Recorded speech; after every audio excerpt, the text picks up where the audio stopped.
Clear prop. Tower 738 Yankee number 2 following twin traffic, 3 mile final. Clear left to 1 Charlie Bravo, make straight in runway 25, join 4 mile final. This is Behind the Prop with United Flight Systems owner and licensed pilot Bobby Doss and his co-host, Major Airline Captain and designated pilot examiner Wally Mulhearn. Now let's go Behind the Prop. What's up, Wally? Hey, Bobby, how are you?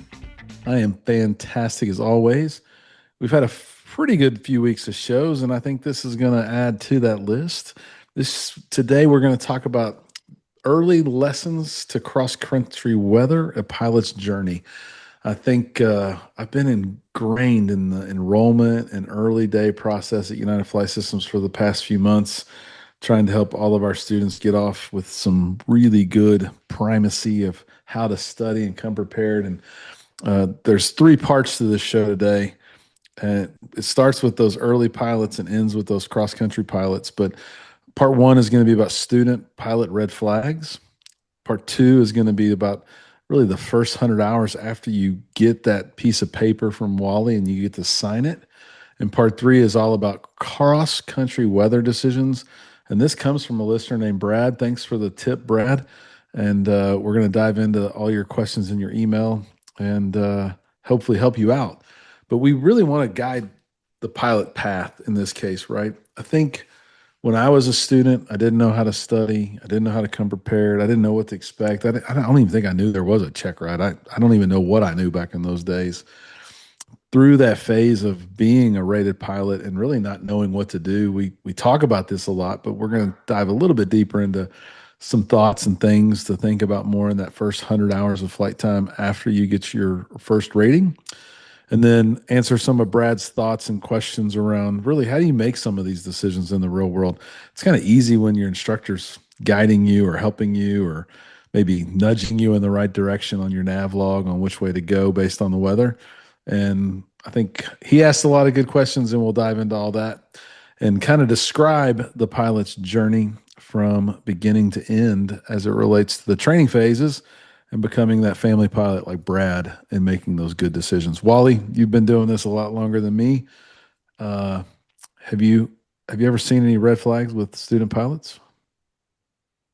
Yeah. I mean, you see them a lot, and you talk about first impressions. We talked a couple shows ago about being an APE, and I always used to ask my students for 3 things. I had to ask them for a good attitude. That's what the A stand for. P was preparation, come prepared.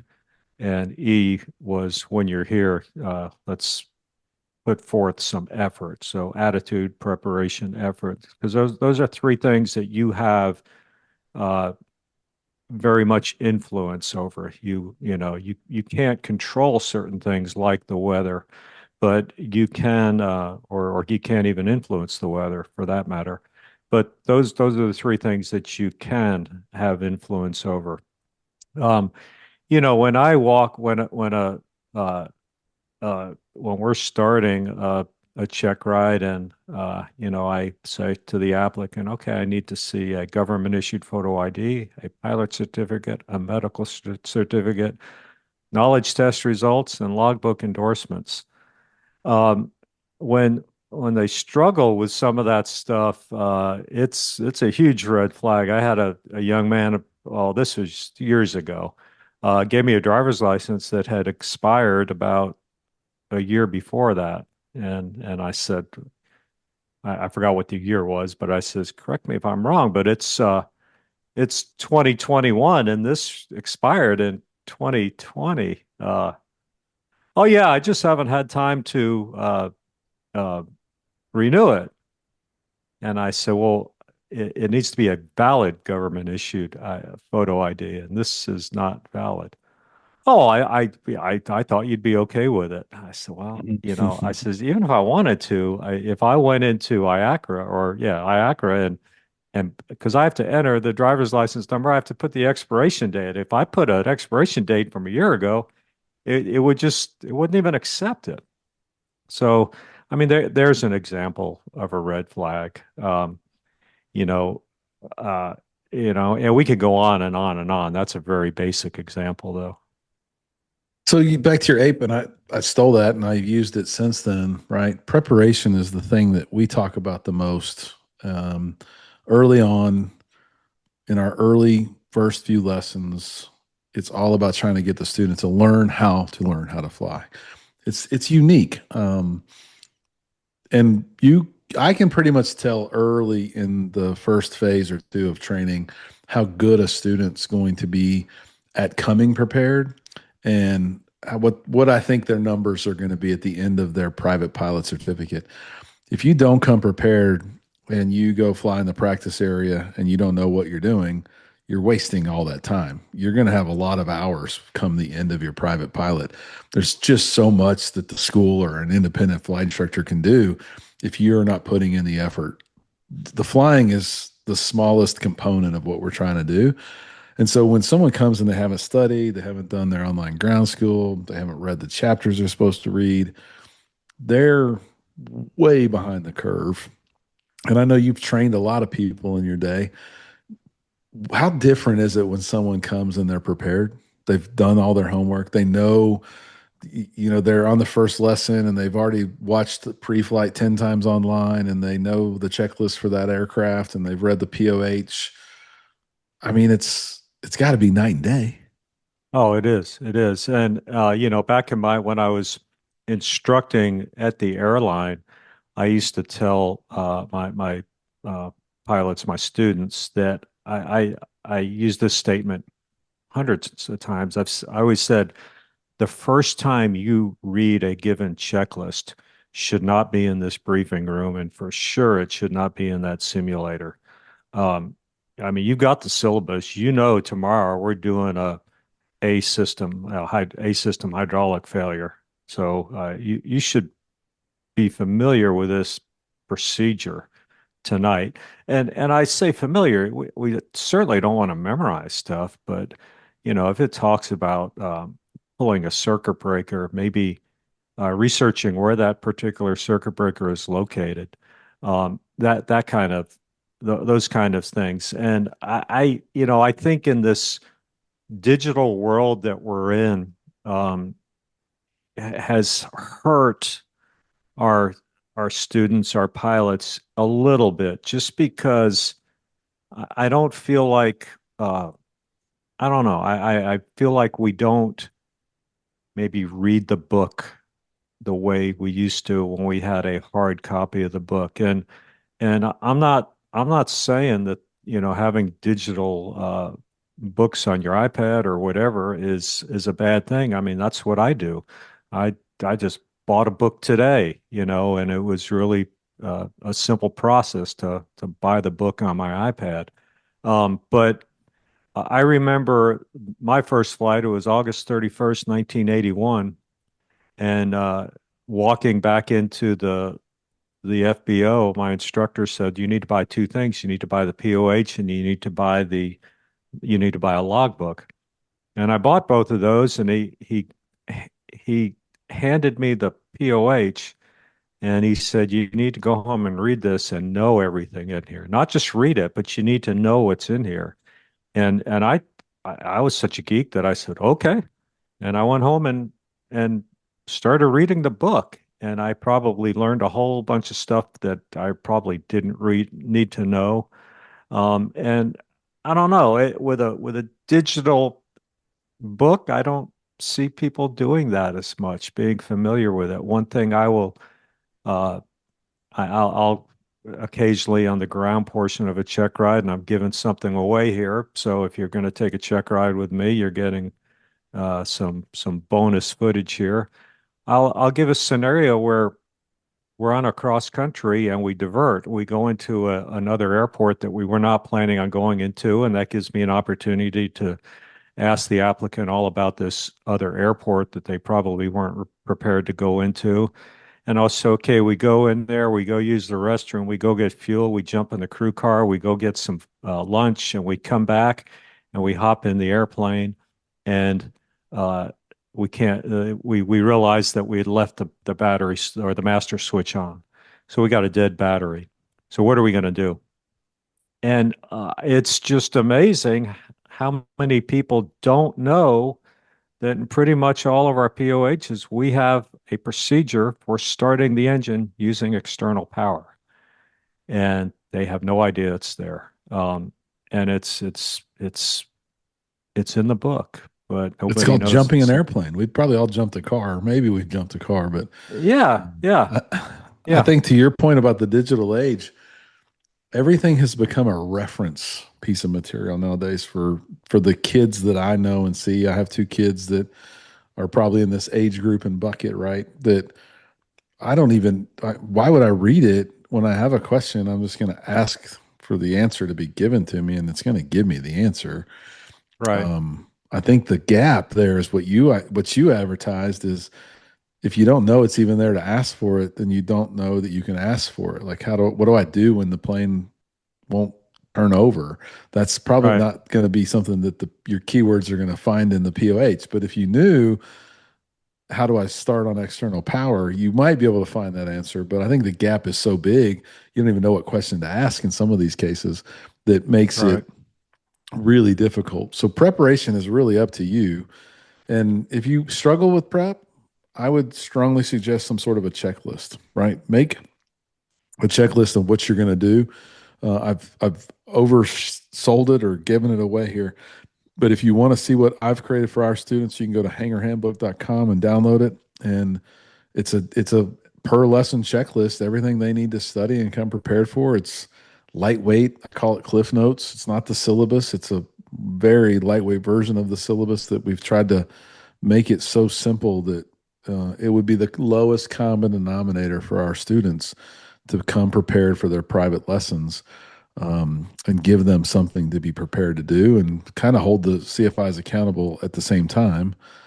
The second student red flag that I see more often than I wish I did is the attitude and mindset. Probably the younger kids. When I say younger kids, I'll say 26 to 17. They have an overconfidence that nothing's going to go wrong. A lot of people nowadays, I think we know this too, Wally, they kind of just, it's not me. Something else is the problem. Like the plane won't start. Clearly, it's the starter or the gas guy put the wrong gas. It can't be me not following the right procedure in the POH or resistance to feedback. I've sit in on a number of your debriefs and Pat's debriefs and many other debriefs, and it's almost excuse ridden of, well, and you said it a couple weeks ago, I've never done that before. And you said, well, you did it 8 times today. It's kind of weird that is a new habit that you created on my check ride. Uh, Yeah. so it's that attitude mindset that it's not me, it's something else. Do you ever hear stuff like that on your check rides or in your debriefs? Yeah, I hear it all the time, and I think maybe I've told this story on here, but I'll try to condense it down. We're doing I believe it was not a private, it was either a commercial or an instrument check ride, and the young man called ground, and he got no answer, so he called them again. He got no answer, and he called them again, and then he complained about the lack of maintenance at the particular flight school. And of course, after every call to ground control, this little RX on the radio lit up. So, he had the volume turned completely down. And they were calling him, and he was talking all over them, and he was kind of causing some havoc on the ground control frequency. We ended up shutting the airplane down, going in and getting someone from the flight school. They came out and turned the volume up, and then we got back in and got ready to go. And I just said to him, I said, you do realize that when you do call ground, you're going to get yelled at. And maybe I didn't use that exact phrase, yelled at. And he kind of said, yeah, I know that. And so sure enough, he called ground, and they let him have it. They said you interrupted 3 IFR clearances, and you know it it.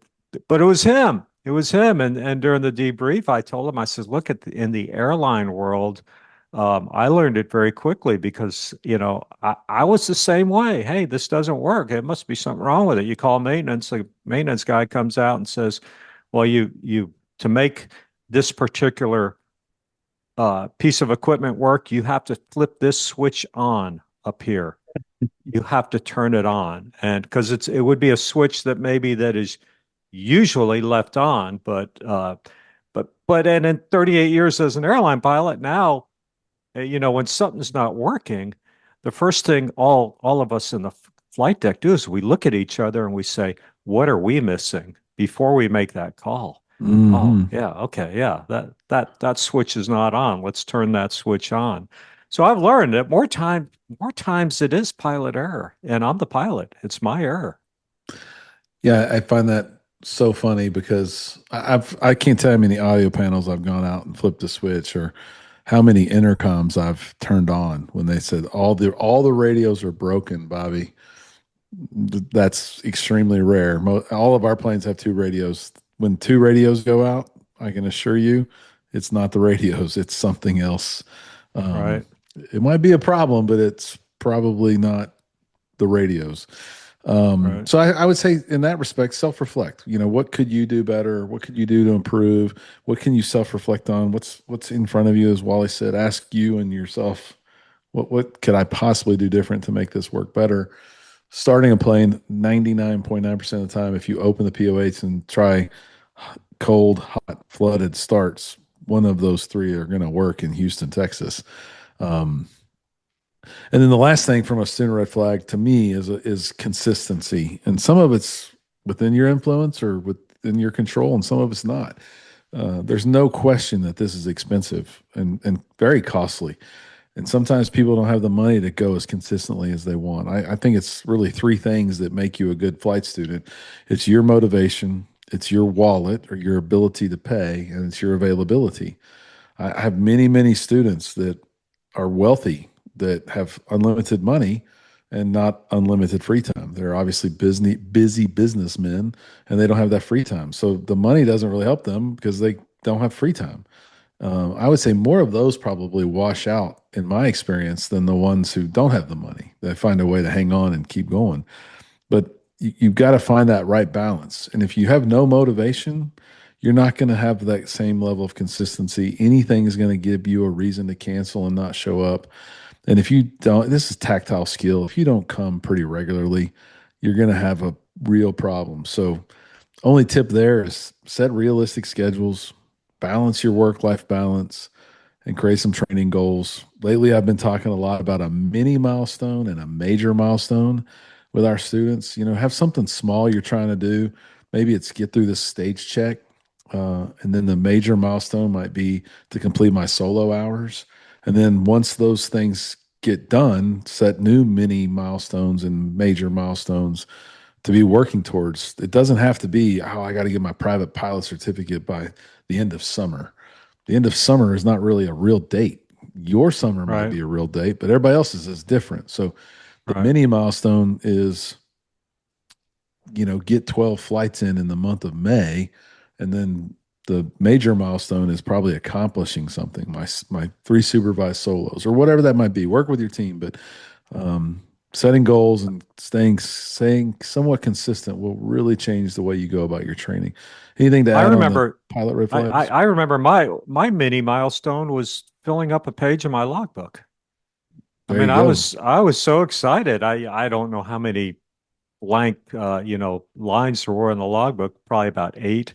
But I remember, when I got to the end of a page, I mean, going to home and adding it all up. And of course, I'd add each column up twice just to make sure that my math was right. And yeah, and then transferring it to the next page, that was a big deal for me.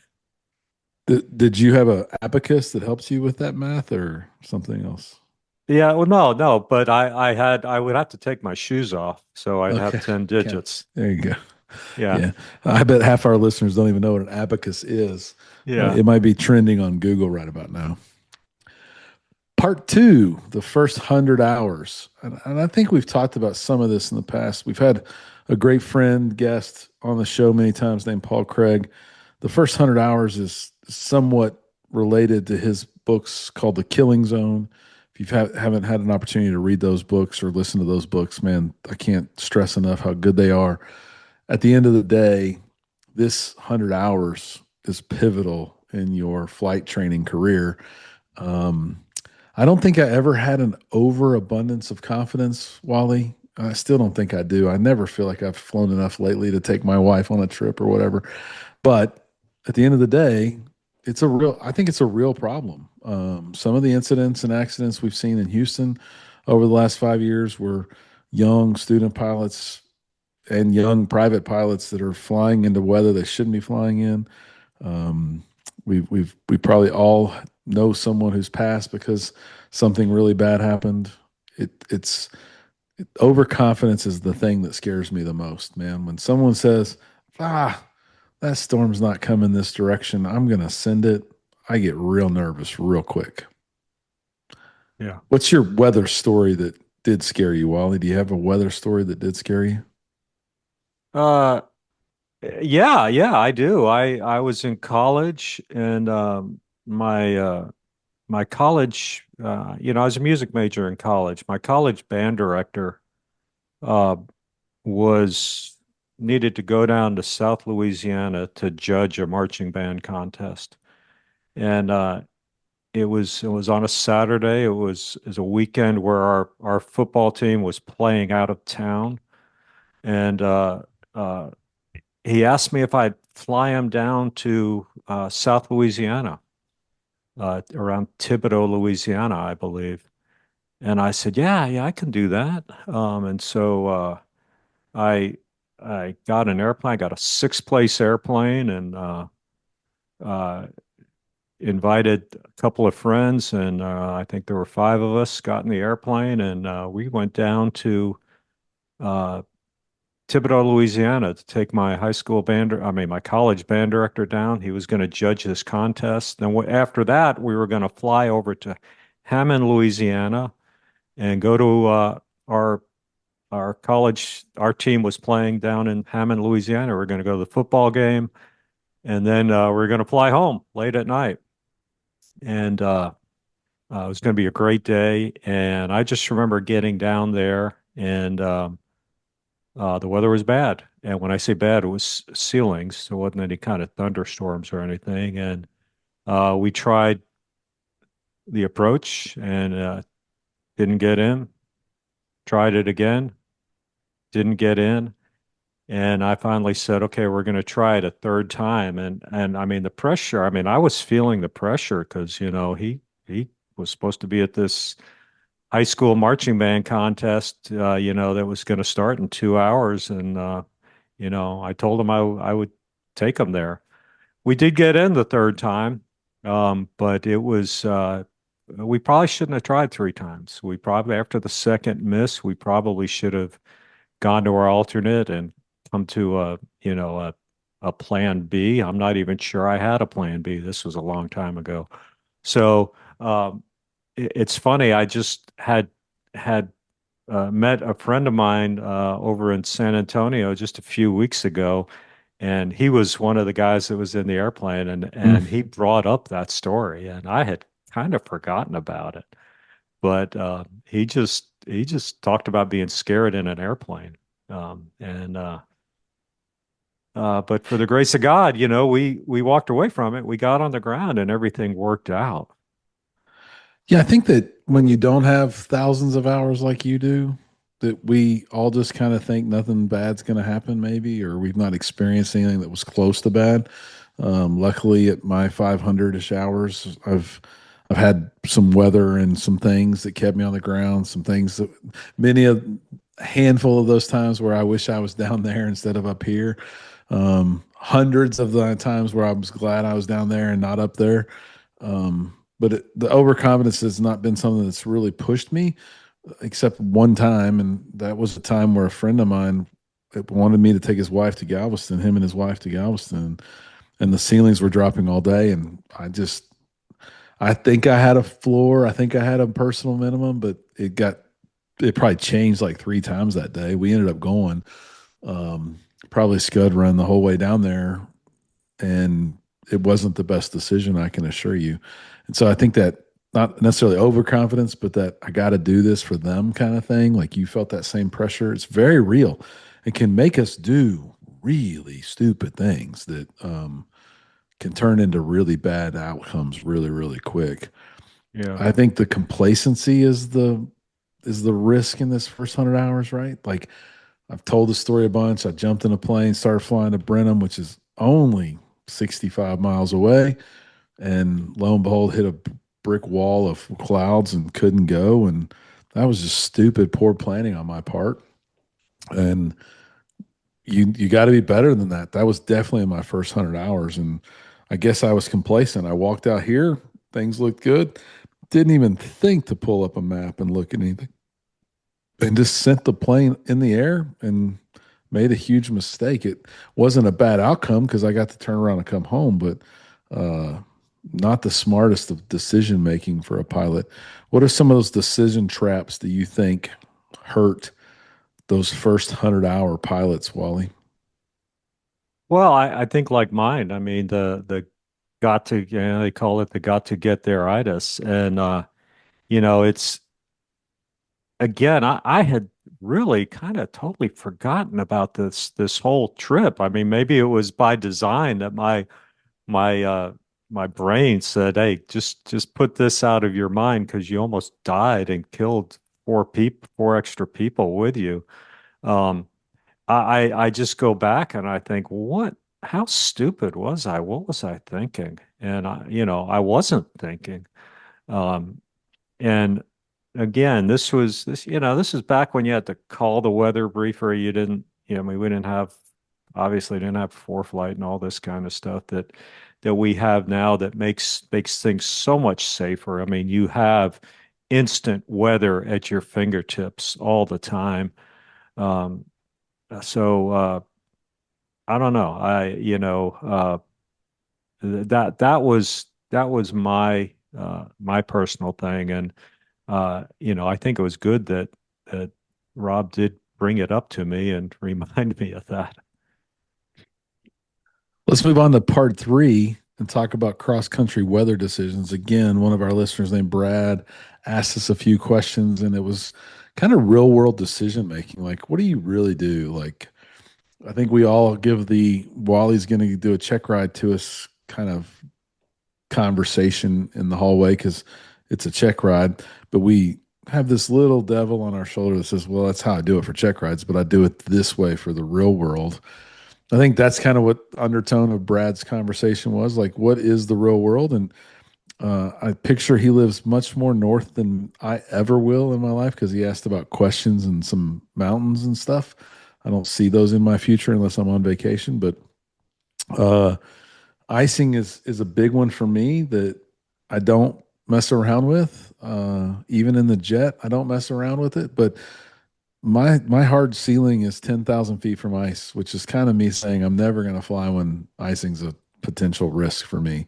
A Cessna 172 has got no chance if there's a temperature inversion and I fly into visible moisture. I'm in trouble really quick. So just ain't going to do it. Don't have to do it. Ain't going to do it. Icing is something that we can't control from inside of a 172. We have no equipment. Nothing's going to make it go away. We got to get out of it. And that can be really dangerous based on towers and all kinds of other stuff. So, what are your thoughts on decision making around icing if you're in your one of your single engine piston airplanes, Wally? Yeah, I actually got into a situation probably a couple years ago in our Saratoga. We're flying up to Denver, and uh, you look out on the wingtips, and guess what? We got some ice building out there. I mean, it was just very light rime, and the airplane is not designed for that. And we were coming in, and I told approach we needed lower because I mean we were coming into land, so going higher probably wasn't the right thing to do because you're going to have to come right back down through it. And guess what approach said? Approach said unable, unable. And so there was a little time where the heart rate went up just a little bit, and everything was fine. I mean, it was just a little bit icing, but um, it was a lesson for me. I mean, I'm an experienced pilot. This was just a couple years ago, so smart people, and I'm not saying I'm a smart person, but smart people do stupid things. And that was a day that, and I, I, it was unforecast. It was not forecast, but still, I could have done better. I could have done better. I mean, I had the outside air temperature displayed right there in front of me, and when it said -2 and we're in the clouds, maybe something should have processed in my brain that says, "Hey, this is not going the way we want it to go." Yeah, it's not realistic, but the math is true. Like right now in Houston, Texas, it's 20 degrees Celsius. If I took the plane to its service ceiling and there's any possibility of moisture up there, it's very realistic that it could be freezing. It Yeah, could probably have some freezing stuff happen a couple thousand feet below that. So it's just something that you can't take for granted. And I know I remember it when I first got asked, "Did you check the icing levels?" And I was like, "Of course I did." No, I didn't. And my brain, I'm going, "No, I didn't, but I will now." It's right, it's one of those things that can sneak up on you. right. That trip to Galveston with those ceilings that were crushing down on us, that's the real risk in Houston, Texas. Brad, I don't remember exactly what city you lived in, but you know, your weather patterns wherever you live. You probably know the weather patterns where you're going to go on a regular basis. Um, for me, I know if I'm going to go towards the coast, for sure I'm going to look at the weather a little bit closer in ceilings because that moisture down there is going to create a lot more clouds. I didn't do it when I went west, unfortunately, to Brenham, but that was my bad. I kind of know where weather kind of comes from College Station to Houston, and the moisture comes from Galveston to Houston. So I kind of have those two barriers in my brain on what's coming and going. But I know this area. I just have to do my due diligence and check the weather. We've told a million weather stories, but is there a tip that you have for evaluating ceilings on your departure and what might be happening en route? Do you have special tools? Do you just use ForeFlight? Do you use aviationweather.gov? What are you doing to plan a flight to Oshkosh or Denver in your Saratoga? Yeah, well, when I go to Oshkosh in the Saratoga, about a week out, I'm beginning to look at weather. I'm looking. First of all, I'm pulling up the Apple app on my iPhone, and I'm just looking at the weather app. And that's my week out weather planning thing, believe it or not. And um, and I will pick. We're usually going to make a fuel stop on the way up there, so I'll pick Houston, I'll pick the fuel stop, and I'll pick Oshkosh or wherever we're flying into, and I'll just keep an eye on those things. I'll also just be looking at the big trends. I mean, Oshkosh happens uh, in late July. That's I'm not sure when hurricane season officially starts. I don't know if it's August 1st, but we may start to get some tropical disturbances down here around that time of year. So you're looking at that kind of stuff because that stuff, the hurricanes, the big stuff, they don't sneak up on you. You know they're coming. Hmm. Exactly when they hit, you don't know, but we know a week out that hey, we might have something going on next week. And the standard that I put on my applicants are different for a private pilot versus a commercial pilot.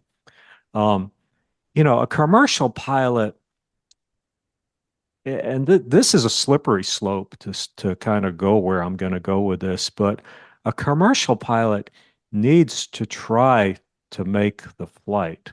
Now you are now working for somebody that's paying you money to take people or stuff or whatever. They're paying you money to get there.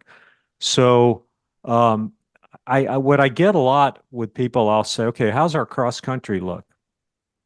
And they'll say, they might start to recite weather. I say, well, could we go? And they may say, no, we couldn't go today because the weather at our destination is going to be this.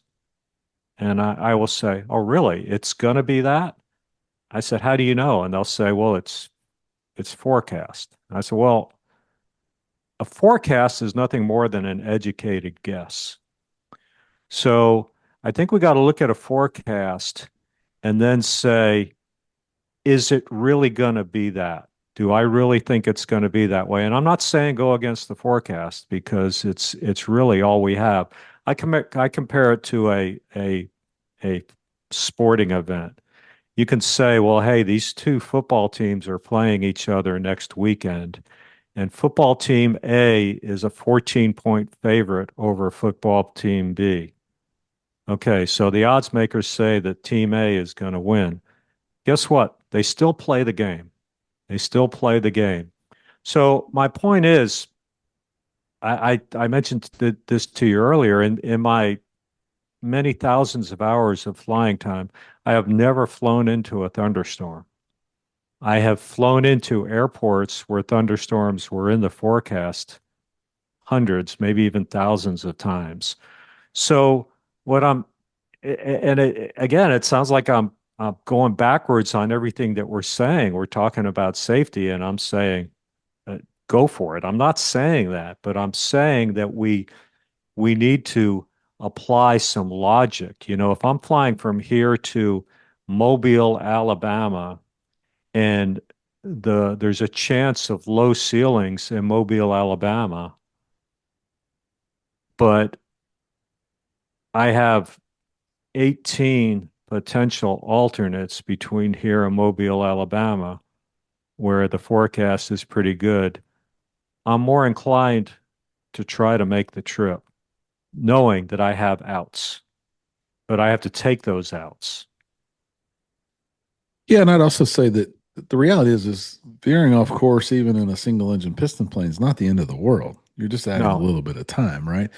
And if you want to stay 25 plus miles away from that thunderstorm, getting off course 40 miles is not the end of the world. no, You don't want to put yourself in harm's way, but there's a lot of times you can go just because there's a little red, yellow, and green out there. That doesn't mean it's an absolute hard no, in my opinion. Um, Directly in your route, maybe, but you can deviate. And I think that brings us to our last point that the Brad asked us about, and that's like go no go decisions around convective activity, right? Um, and I think they are forecasts. I do think the colors on the screen sometimes look scarier than reality. Daytime is very different for me than nighttime. Daytime, you can see the clouds, you can see the formation from yeah, sometimes yeah, hundreds of miles away. I can yeah, remember one of my first jet trips. There was a big cumulus cloud that looked like it went to 45,000 feet, right? Like we're all just saying, like, we ain't going that direction, but we're probably 200 miles away from that thing too. So, um, you have some visual cues during the day that you don't necessarily have at night. Maybe the lightning helps you at night, but that makes it kind of scarier. Um, what and we've had an instructor and a student in the last couple of years think they could squeeze in some pattern work, and that quickly became one lap. And I think they both were a little white faced when they got in the building because they were so scared how quick and close that a thunderstorm got to the airport. Um, that stuff in Houston, Texas, that stuff can build almost instantaneously. So you have to yeah. know where you're at, know some of the environment that you're in. But um, what is a cautionary tale that you can share with students or first 100 hour or maybe the 250-hour pilot about what to think about when it comes to convective and convective segments and stuff like that? Don't do it. Don't do it. Yeah. Thunderstorm versus a Cessna 172 thunderstorm's gonna win.